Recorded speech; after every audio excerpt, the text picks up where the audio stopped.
Tonight on Coyote News, a weekend house party in Vermilion ended with police issuing 49 citations for underage drinking. And next fall, students at the University of South Dakota will have expanded options when choosing a degree. I'm John Weatherington. And I'm Kathleen Surrey. USD's Student Government Association is looking to add more seats with one thing in mind: diversity. Find out how SGA's current senators feel about the proposed change. Also, learn how students are reacting to the Munster University Center expansion and how it affects campus. Plus, it's rivalry week on campus with the Coyote men's basketball team facing off against SDSU this Saturday. Also, men and women's track and field athletes are ranking at the top of the Summit League and making national polls as well. But first, the headlines with Abby Pierce. President Barack Obama gave his State of the Union address last night. He's promising to connect 15,000 schools and 20 million students with high-speed internet. Obama also plans on signing an executive order to set the minimum wage for federal contract workers at $10.10 an hour. He hopes Congress will follow suit and permanently raise federal minimum wages. The Academy of Country Music Awards nominees were released today. Miranda Lambert and Tim McGraw were each nominated for 7 awards. Lambert is going for her 5th straight win for Female Vocalist of the Year and was nominated for Entertainer of the Year. McGraw was nominated for Album of the Year and Single of the Year. The event was hosted by Blake Shelton and Luke Bryan. And those are your headlines. As students are settling into the schedule of the spring semester, they're also settling into the 31,000 square foot edition of the MUG. The expansion offers increased seating as well as new dining options with national brand restaurants, Qdoba, Chick-fil-A, and Einstein Brothers Bagels. The addition has also brought 16 60-inch TVs to the south wall of the cafeteria area. With increased space, the Commons eating area that was originally located in the North Complex Residence Hall has been moved to the MUC, making the building the central location for all university dining options. Later on in the newscast, Erica R. Pan will talk with Dean of Students Kim Grieve about how students and faculty are responding to the expanded MUC. Saturday, a Vermilion house party ended with 49 citations issued for underage drinking, including some student athletes. Vermilion Police Chief Matt Betson says the additional citations included one for a noise complaint and another for failure to obey a police officer. Betson says officers responded to a noise complaint at a house on Rice Street at 10:55 Saturday night. The chief says there were over 100 people in and around the property when law enforcement arrived. He says after the officers were given permission to enter the house, everyone cooperated, except for one person who attempted to push past the officers and ignored repeated requests to stop. Betson says officers proceeded to use pepper spray on the individual. The Volant reports that USD Athletic Director David Herbster says about 18 student athletes received citations for underage drinking. Chief Betson says only one renter of the house was present at the party. The other renters were out of town for the weekend, and Betson says they had told the individuals staying at the house to not throw a party. The case has been moved up to the state's attorney, and no court dates have been set. The winter cold is here to stay, which has some students dreaming about studying in a warmer place next year. March 15th is the deadline for study abroad programs, and the Global Learning Office is encouraging students to study in a different country. It is kind of the wanting to get out of South Dakota for a while and to see what's out there and to kind of broaden their horizons a bit more. While abroad students can still earn USD credit, senior biology major Abby Wolf spent one semester in Ireland. The idea of getting out for a little bit and kind of getting out of my comfort zone. While traveling abroad may seem expensive, students are able to use financial aid and scholarships to help cover Honestly, costs. I had the best time of my life. I would spend double, triple that to do it again. So, I mean, and if you think about it, like, it's not that expensive in the retrospect. I mean, I met a lot of people there that go to private schools actually, and they study abroad because it's cheaper for them to do it. And so it's really, you pay for your experience, and when you look at the grand scheme of things, it's really not that bad. Students can attend Global Learning 101 classes every Wednesday and Thursday to learn more about studying abroad. Coming up after the break, find out how USD is expanding degree options for students and a campus convention that brings superheroes, comics, and movies to life. Stay with us. We're live in 3, 2, 1. best thing about Coyote News is the fact that it's an entirely student-led effort. Bring up the audio of it. The planning, the content, the crew, it's all students. Stand by camera 2. We learn all these hands-on skills that will prepare us for our futures. Coyote News is something we'll be able to hang on to for the rest of our lives. Watch Coyote News every Wednesday at 5, right here on Channel 21.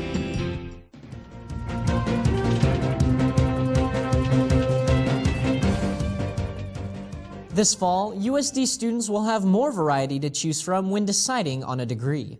The university plans to expand their academic catalog by offering new majors and minors. Some of the options include a PhD in physics or a minor in conservation and biodiversity. Students will have the opportunity to study international business or receive a certificate in the IT Consultant Academy. Another new minor that is being offered is K-12 English as a new language. The new academic option also includes a minor in dance.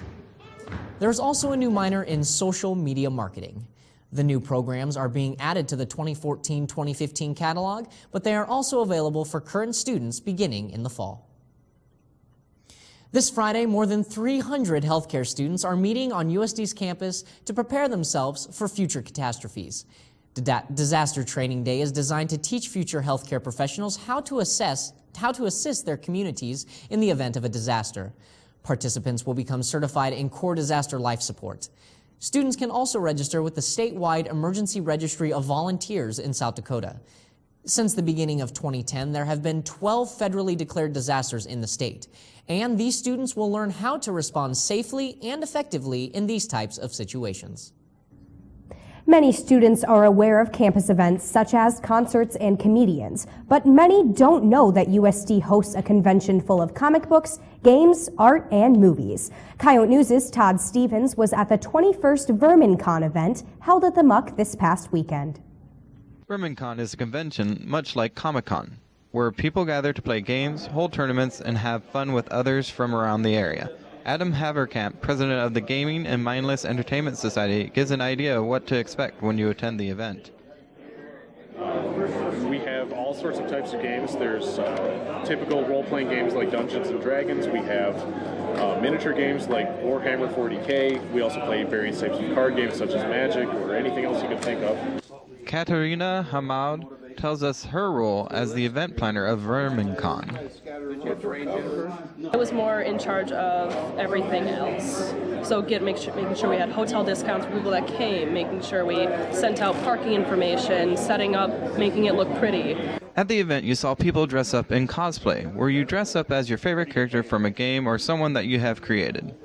VerminCon not only hosted an assortment of board games and card games, but also video games. A game that drew a lot of attention was Artemis. Artemis is a StarCraft simulator. You have a gunman, you have an engineer, you have a guy that communicates with all of the other ships and everything, and you have one guy who's steering the ship. And for Coyote News, I'm Todd Stevens. This week on Coyote Blog, Charlie Daldorf reminds people to be patient in the weight loss process. Hello everybody. I'd like to make the announcement that we're already 1 month into 2014. Happy 1 month New Year anniversary, people. But what about those New Year's resolutions you've all been working on? Are they getting the same treatment day in and day out, or have you already forgotten about them? Let's have a one-on-one talk here. There are plenty of resolutions that people run with every year. There's swearing less and being an overall better person. But probably the most common resolutions relate to health and fitness. I'm here to give you guys some motivation. Most people, when they want to lose or gain weight, they end up having ridiculous goals set in mind. And because of these goals, most people end up burning out long before they come close to reaching their objectives. These changes to your body take a lot of time and preparation. So let's run down some of what I've learned. Take small steps. Losing 5 pounds in a week is entirely reasonable.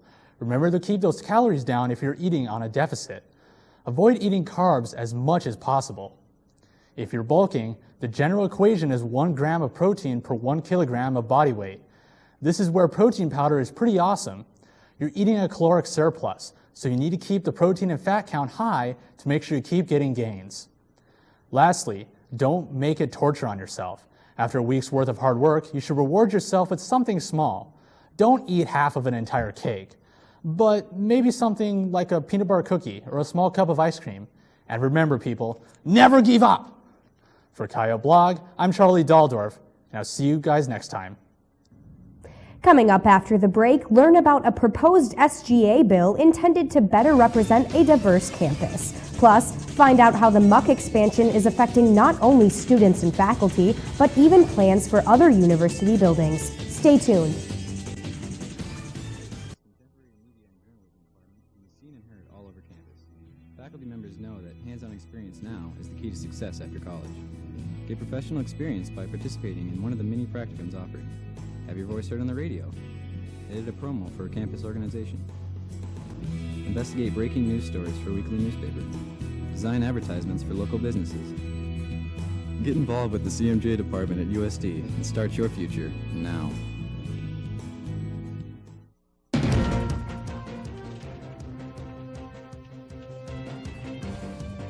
The Student Government Association is voting on a measure that could expand the number of Senate seats. Representative Jacqueline Angela says the bill's proponents want to ensure diverse voices are heard.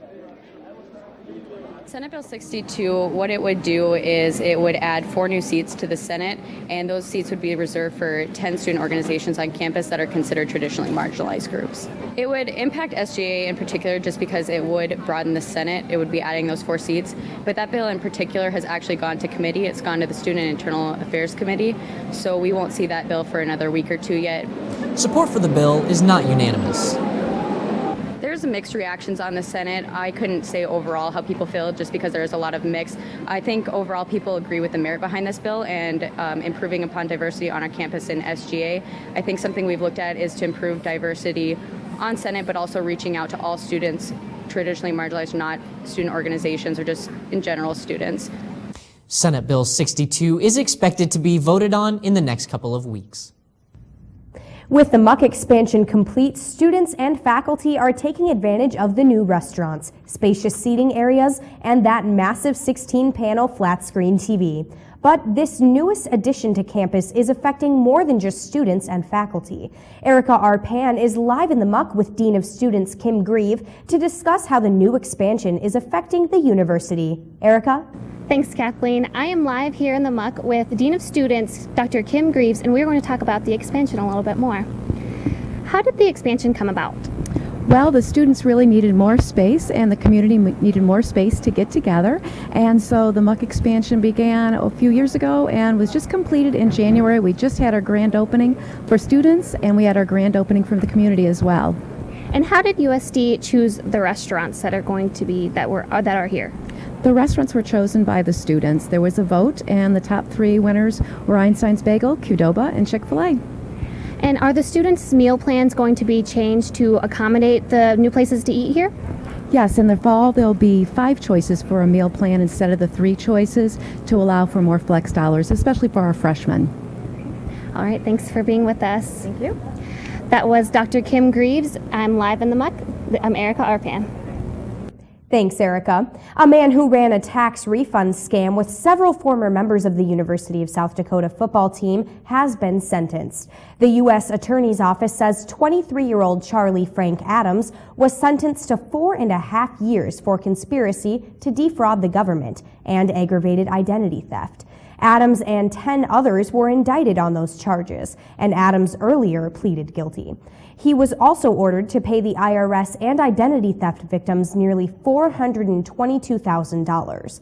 Prosecutors say Adams used personal information of other people to file bogus income tax returns and then collected refunds. Several of his co-defendants are former members of the Coyote football team. And coming up after the break, the women's basketball team scored their first conference win. And sports commentator Courtney Sterrett says football fans are being a little harsh on Richard Sherman. Stay tuned.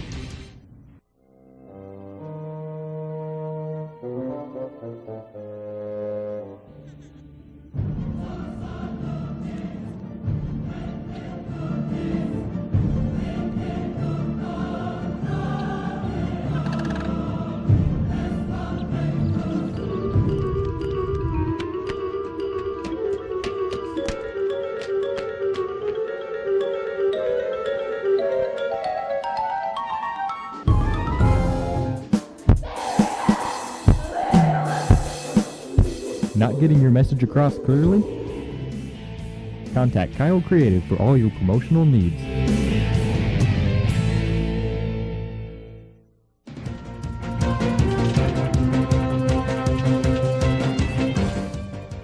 Tonight on Coyote Sports, it's rivalry week here at USD, but the men's basketball team needs to rebound from a loss.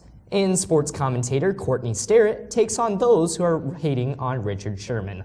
I'm Malachi Peterson. And I'm Nicole Griffith. The men and women's track and field teams have athletes at the top of the Summit League and even rank in the national poll. Plus, the women's basketball team gets their first conference win. But first, the headlines. Abby? One Texas A&M fan is a true Johnny Manziel fan and hopes his efforts keep the Heisman-winning freshman in Texas.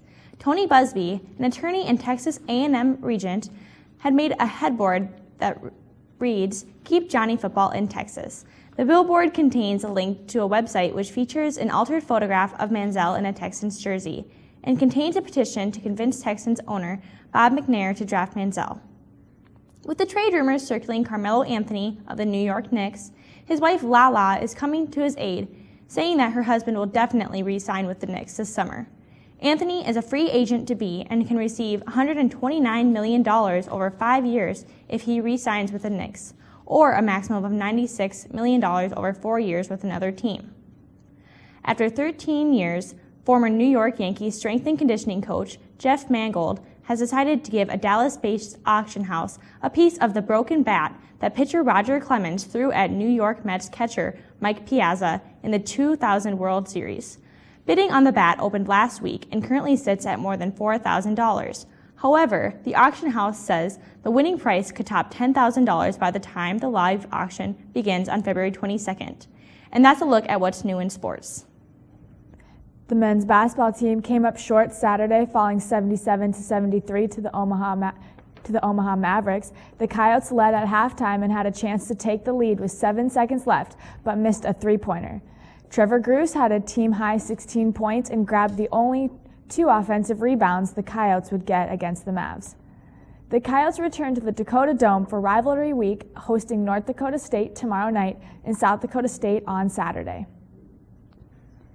The women's basketball team got their first conference win, snapping a 4-game losing streak as they rolled past Omaha 75-51 on Saturday. The Coyotes led 42-16 at halftime and never looked back. The Coyotes led by as many as 32 points, but struggled holding onto the ball and committed 15 turnovers. Lisa Loeffler got her second career double-double with 17 points and 10 rebounds. The Coyotes are on their way to Fargo to take on North Dakota State and South Dakota State on Saturday.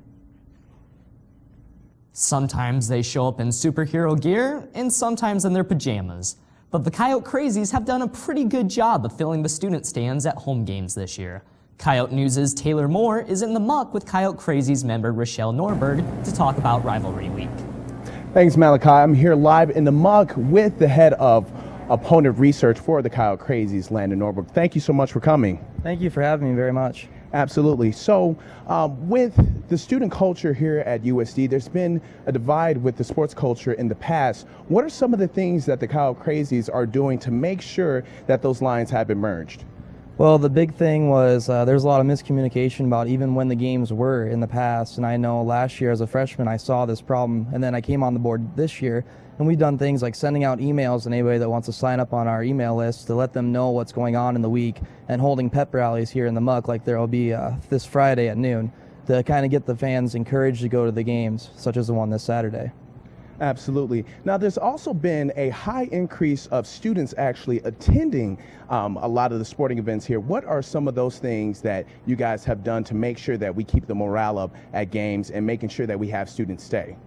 I think the things that we get to do to make students stay is just kind of make the games more fun and make people dress up, have those theme nights, get the kids to come and really get a lot of energy in the building. And I know the players really enjoy it, and then the players react to our energy and just makes the fans, they feed off those players. And that's, I think, why people like to go more, is because, like I said, with the emails, students are more informed about when the games are, and they want to come, get hyped up for the game, and really support and cheer on our players. Absolutely. Well, thank you so much, Lannon, for coming and letting us know about a lot of the things that the Coyote Crazies have done to change the sporting culture here at USD. Live in the Muck, I'm Taylor Moore. Thanks, Taylor and Lanny Norberg. When competition wrapped up at the Jack Johnson Classic on Saturday, the men and women's track and field teams had 2 first-place winners. Megan Glisser won the women's high jump at 6 feet 0 inches, and Travasky Lewin won the men's 60-meter hurdles in a time of 7.97 seconds. Glisser is on top of the Summit League and is tied for 4th best in the nation. Lewin is also on top of the Summit League and ranks 39th in the nation. Glisser has also been named the Summit League's Women's Indoor Track Athlete of the Week for the 2nd straight week. She set a school indoor record, and her jump moved her up 4 spots in the national rankings. South Dakota will compete at the Bill Burgeon Invite in Ames on Saturday. On this week's sports commentary, Courtney Sterrett points out what people may not know about NFL corner Richard Sherman. This coming Sunday, the Seattle Seahawks and the Denver Broncos will battle head-to-head in Super Bowl 48. Luckily for the Seahawks, they have the best NFL player on their side. At least that's what cornerback Richard Sherman calls himself. After Sherman locked the Seahawks in the Super Bowl with the game-winning play against the 49ers last week, he gave everyone something to talk about. There were a lot of reactions to Sherman's post-game interview with Erin Andrews, including some remarks aimed at 49ers wide receiver Michael Crabtree. Quite frankly, I think that people overreacted to what Sherman said.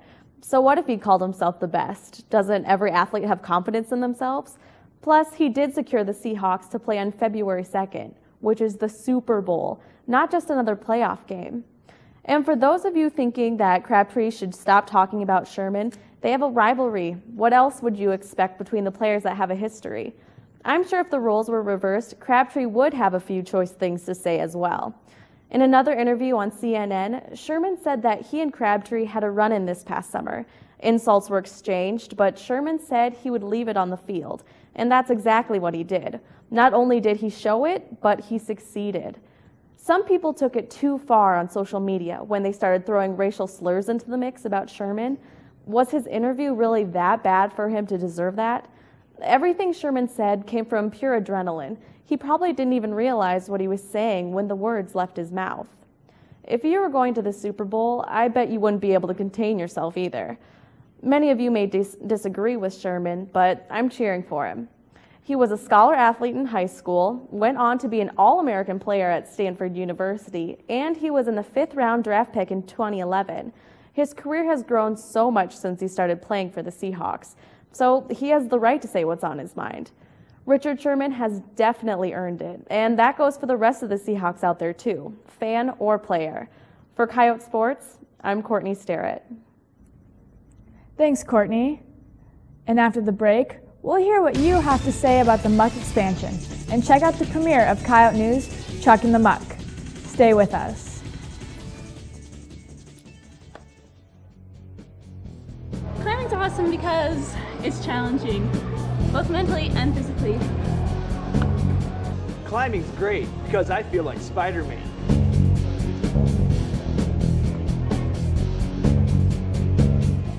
Climbing is great, because even my nerd friends can do it.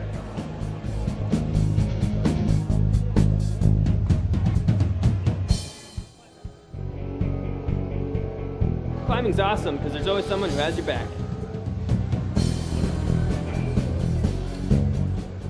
Come to the rock wall and figure out why climbing's awesome for you.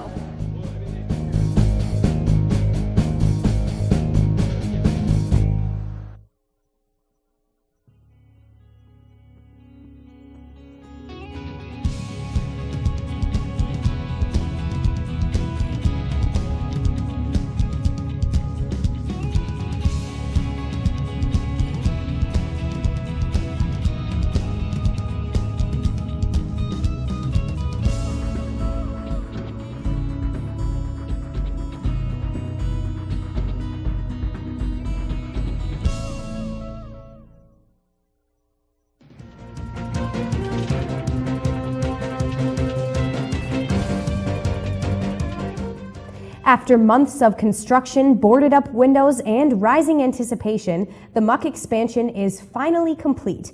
But do students think the waiting was worth it? On this week's Out and About, we asked students if the Muck expansion lived up to their expectations. We can be comparable now to SCSU's Union. Now we're just a lot more open. Kind of a step up to be a D1 school. I think it took a little too long, what with all the construction getting in the way and everything, but I don't know, I kind of like it as it is now. There's a lot more seating, and it's like really comfy seating. I really like the extremely ginormous TV you have that you added on. It's awesome. I mean, it's way bigger than I thought it would be. It definitely encourages more students to enroll because it has a lot more accommodating space. The new food additions are going to be really great for on-campus students and off-campus as well. It's brought a lot of kids to campus, like living on campus, off campus, they come to campus. I've been to a couple other colleges in Florida, and this has finally made it look like an actual real student center versus before. It's really cool that there's so much more room for everybody to sit, and each booth has their own outlet for everybody to do stuff, so they don't have to go on their knees and hands looking for an outlet. It's a lot more open, and yeah, I'm all for it. Coyote News former blogger Chuck Gresser has taken over the Muck. He'll be there each week, letting viewers share in his unique perspective in a new segment we're calling Chuck in the Muck. Do you like my mustache? Not really. Oh, okay. Sorry. I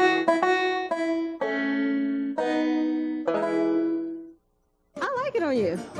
There we go. Okay. Man, that's all I need. So without looking, how many windows do you think are in this building? Oh, 592. Jeez. 21. 30. 30? Yeah. Wow. Actually, I don't know. I am a star. Bigger than Newhart? Huh? You could have been bigger than Newhart. I am. I'm a star now. I'm what you call popular. I know a lot of people, and a lot of people know me. Do you need a hug? Yeah. You want a hug?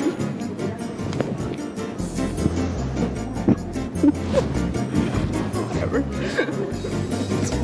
Cut the film. How's it going, John? Hey. Okay, if you could have two celebrities as your parents, who would they be? Oh gosh. You first. Can I think about it first? Okay, you first. All right, I would have Jennifer Aniston as a mom. Really? Yeah. And you can't think she's hot. Did you know that Chick-fil-A doesn't allow for the breeding of gay chickens? I didn't know there was such thing as a gay chicken. No. I'd probably be like a Venus flytrap. Oh, you sent me a care package? Thanks, Mom. I'm a Nobel Peace Prize winner. I was gonna go buy something. Well, I'm gonna be honest, I'm actually doing interviews for my news segment right now. Can I ask you a question? Oh, I gotta go. No, you don't. Dude. I bet. Dude. Why are flamingos pink? What? Why are flamingos pink? I don't know. Come on. I'm not the guy to ask that question. What would you make me for dinner? I don't know. I'm not sure you're my type. Saying I'm fat. Have you ever known someone who ate too many carrots? Not particularly, no. If you eat too many carrots, your skin turns orange. No way. Yes. I gotta try that. Chuck, do you think we should go to Beacon now? No, it's Chuck in the Muck. A new copy of the Volant hit newsstands today. Be sure to pick up a paper to read how USD's meal plan might change with the opening of national food chains in the Muck. Plus, the Volant continues its women's series this week with a look at sexual harassment. Those stories and many others can be found online at volantonline.com. That's all for Coyote News. Don't forget to like us on Facebook and follow us on Twitter. Have a great night, and we'll see you next time.